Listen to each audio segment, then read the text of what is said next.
பிழைப்புனா என்ன அர்த்தம்? வெறும் அவங்க ஒரு சோறு போட்டால் போதாது, பாஸ்டங்களுக்கு ஊழியக்காரங்க சாப்பாடு கொடுத்துட்டேன் அப்படி கிடையாது. ஏதோ துணிமணி கொடுத்து அப்படி இல்லை, அவங்களுக்கு ஒரு வாழ்க்கை இருக்கு. அப்போ பாருங்க, ஒரு விசுவாசியுடைய பார்வை எப்படிப்பட்டதாக இருக்கணும்னா, இப்படிலாம் ஒரு பறந்து விருந்து பார்க்குற ஒரு மனுஷனாக மாறணும். நீங்கள் சும்மா வருவாங்களா சீட்டர்கள்லாம்? வாப்பா சும்மா வாண்ணா, வருவாங்க ஒரு நாள் வருவாங்க.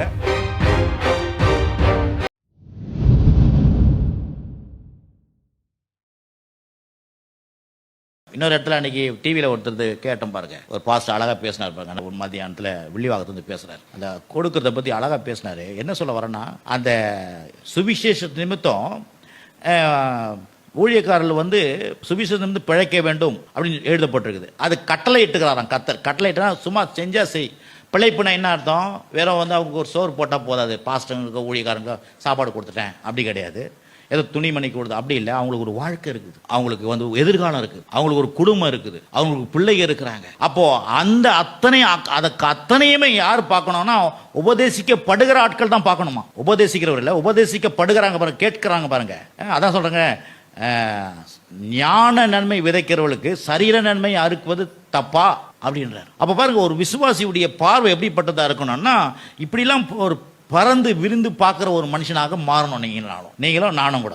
ஏன்னா எப்படி பார்க்கணும்னா, ஒரு ஊழியக்கார யாராக இருக்கட்டும், அவங்க பாருங்க சொல்லப்படுது, மேலும் திருவசனத்தில் உபதேசிக்கிறவன் சகல நன்மையினாலும் பகிர்ந்து கொடுக்க கடவன். மோசம் போகாதிருங்கள், தேவன் தம்மை பரியாசம் பண்ண ஒட்டார். மனுஷன் எதை விதைக்கிறான் அதையே அறுப்பான். தன் மாம்சத்துக்கென்று விதைக்கிறவன் மாம்சத்தில் அழிவை அறுப்பான், ஆவிக்கென்று விதைக்கிறவன் ஆவியினாலே நித்திய ஜீவனை அறுப்பான். அப்படின்னா ரெண்டு விதமான விதைப்பு இருக்குது. தவறான விதைப்பும் இருக்குது, நல்ல விதைப்பும் இருக்குது. விதைப்புனா என்ன? செயல்படுறது. தவறா செயல்பட்ட தவறு வாழ்க்கையில மாட்டிப்போம் நம்ம. ஆனா நல்லதை செயல்பட்ட நல்ல காரியங்கள் நமக்கு வாழ்க்கையில வரும் என்று வேதம் இங்க சொல்லுது. நித்திய ஜீவன் அறுப்பான். நன்மை செய்கிறதான் சோர்ந்து போகாமல் இருப்போமாக, நாம் தளர்ந்து போகாது இருந்தால் ஏற்ற காலத்துல அறுப்போம். சொல்லுங்க, நன்மை செய்கிறதுல சோர்ந்து போக கூடாது. இருப்போமாக, நாம் தளர்ந்து போகாது இருந்தால் ஏற்ற காலத்துல அறுப்போம். நன்மை செஞ்சுனே இருக்கிறோம் சார், எதுவும் நடக்காது இல்ல, தொடர்ந்து செய்கின்றார். பிறகு அடுத்தது பாருங்க, ஆகையால் நமக்கு கிடைக்கும் சமாதானத்துக்காக யாவருக்கும் சொல்லிட்டு, விசேஷமாக விசுவாச குடும்பத்தார்களுக்கு நன்மை செய்ய, சொல்லுங்க, நன்மை செய்ய கடவோம். அப்படின்னா என்ன? யாவருக்கும் நன்மை செய்யணுமா. பிறகு விசுவாச குடும்பத்தார்னா யாரு? விசுவாசத்தோடு பிழைக்கிறாங்க பாரு, கடவுளை நம்பி பிழைக்கிறாங்க ஊழியக்காரங்களை, அவங்களை விசேஷமாக அவங்களை என்ன பண்ணுமா, நன்மை செய்ய கடவோம். அப்ப பாருங்க, சான்ஸ் கிடைச்சா செயல்பட பார்க்கணும். இன்னைக்கு அதை பத்தி பார்ப்போம். சான்ஸ் நமக்கு கிடைச்சிச்சுன்னா அந்த சான்ஸை விடவே கூடாது. பாருங்க, இந்த மாதிரி ஒரு சொல்லுவாங்கல்ல, சான்ஸ் கிடைக்குது, அதுல போய் செயல்படும் போது கடவுள் அதை பார்க்கிறார். இதை அப்படியே செஞ்சாங்களா, இந்த மாதிரி நடந்துதா அப்படின்னு பாத்தீங்கன்னா வேதத்தில் இருக்குது பாருங்க. 1-3 வரைக்கும் வாசிக்கிறேன் பாருங்க. பின்பு அவர் பட்டணங்கள் தோறும் கிராமங்கள் தோறும், யாரு? இயேசுவை பத்தி பேசுது. பின்பு அவர் பட்டணங்கள் தோறும் கிராமங்கள் தோறும் பிரயாணம் பண்ணி தேவனுடைய ராஜ்யத்துக்குரிய, தேவனுடைய என்னத்தை பார்க்குறோம்? ராஜ்யத்தை பற்றி தான் பார்த்துன்னு இப்போ. தேவனுடைய ராஜ்யத்துக்குரிய நற்செய்தியை கூறி பிரசங்கித்து வந்தார். 12 அவரோட கூட இருந்தார். யாரு? 12 சீசரும் அவரோட கூட இருந்தார். அவர் பொல்லாத ஆவிகளும் வியாதிகளும் நீக்கி குணமாக்கின சில ஸ்திரீகளும் 7 பிசாசுகள் நீங்கின மகதினானால் எனப்பட்ட மரியாளும், பிறகு ஏரோதின் காரியக்காரனான கூசாவின் மனைவியாக யோவானாலும் சூசானாலும் தங்கள் ஆஸ்திகளால் அவருக்கு ஊழியம் செய்து கொண்டு வந்து மற்ற அநேக ஸ்திரீகளும் அவரோட கூட இருந்தார்கள். இங்க என்ன சொல்லப்பட்டு நான் சொன்னல, நம்முடைய பங்கு இருக்குது ராஜ்யத்தில். நம்முடைய பங்கு ஒன்று இருக்குது.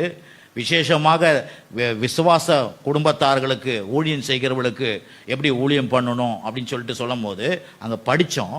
அதை இங்கே இயேசுடைய ஊழியத்தில் நடந்திருக்குது. இயேசுடைய ஊழியத்தில் என்ன பண்ணுறாங்க, சில பெண்கள் என்ன பண்ணுறாங்க, ஆஸ்திகளாலே அவருக்கு ஊழியம் செய்து கொண்டு வந்தார்கள். இப்போ இயேசு 12 பேர் வச்சுருக்கிறார். 12 பேருக்கு சாப்பாடு போனால் யாருக்கு எப்படி சொல்லுங்க? ஒரு வேலைக்கு 50 ரூபாய்க்கு டிஃபன் சாப்பிடுவாங்களா? போதாது. சாதாரணமாக ஒரு இடத்துல போனால் தான் 50 ரூபாய்க்கு கிடைக்கும். சும்மா அப்படி சாப்பிடணும் ஒரு 100 ரூபாய், காலையில் 100 ரூபாய், மத்தியானம் ஒரு 100 ரூபாய் சாப்பாடு. இப்போ கணக்கில் சாயந்தரம் ஒரு 100 ரூபாய் இல்லை 250 ரூபா வச்சுங்க, ஒரு ஆளுக்கு சாப்பாடு வாங்கி கொடுங்க ஏசப்பா. யாருக்கு? சீடர்களுக்கு 12 பேருக்கு. பிறகு அவருக்கு ஒரு 13 ஆள். இவ்வளோ பேருக்கும் ஊழியத்தில் சாப்பாடு போடணும்னா எவ்வளோ காசு வேணும் யோசிச்சு பாருங்க. சும்மா வருவாங்களா சீடர்கள்லாம்? நான் வாப்பா சும்மா வானா வருவாங்க ஒரு நாள் வருவாங்க. அப்போ பாருங்க, இயேசுடைய ஊழியத்தில் அவங்க ஊழியம் செய்வதற்கு கிராமங்கள் தோறும் பட்டணங்கள் தோறும் ராஜ்யத்துக்குரிய நற்செய்தியை கூறி பிரசங்கித்து வந்தார். பன்னீர் அவரோடு கூட இருந்தார்கள். அவர் பொல்லாத ஆவி வியாதிகளும் நீக்கி குணமாக்கி சில ஸ்திரீகளும் 7 பிசாசும் நீங்கின மகதேலா என எல்லாரும் கூட இருந்தாங்க. இவ்வளவு ஊழியம் பண்றாரு. இந்த ஊழியத்துக்கு பண விஷயத்துல சில ஸ்திரீகள் என்ன பண்ணாங்க, ஆஸ்திகளை கொண்டு அந்த ஊழியத்தில் செயல்படுறாங்க.